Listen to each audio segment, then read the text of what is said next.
খুব ভয় পাইছি রে।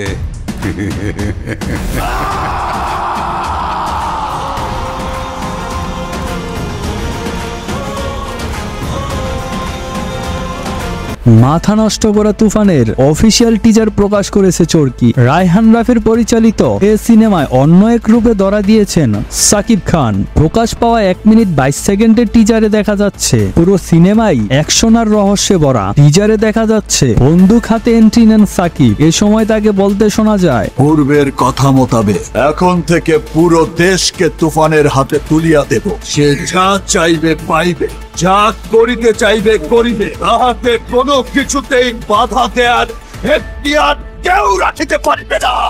আর এর ব্যত্যয় ঘটিলে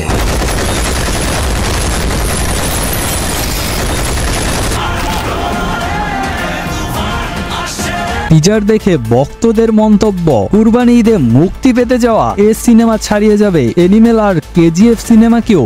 নতুন ইতিহাস গড়তে চলেছে এ সিনেমা। মুক্তি প্রতীক্ষিত এ সিনেমায় কেন্দ্রীয় চরিত্রে অভিনয় করছেন ঢালিউডের সুপারস্টার সাকিব খান। সাকিব খানের বিপরীতে আসছেন কলকাতার নায়িকা মিমি চক্রবর্তী ও বাংলাদেশের মাসুমা রহমান নাবিলা। গুরুত্বপূর্ণ চরিত্রে দেখা গেছে 2 বাংলার জনপ্রিয় অভিনেতা চঞ্চল চৌধুরীকেও। এ সিনেমায় আরও থাকছেন শহীদুজ্জামান সেলিম, ফজলুর রহমান বাবু, গাজী রাকায়েত, একে আজাদ সেতু, হাসনাত রিপনের মতো তারকারাও। তুফান সিনেমাটি প্রযোজনা করছে এসবিএফ বাংলাদেশ, আলফা আই ও চরকি। সিনেমাটি আসন্ন কুরবানি ঈদে আনন্দ আরো বাড়িয়ে দেবে বলে মনে করছেন সিনেমা ভক্তরা।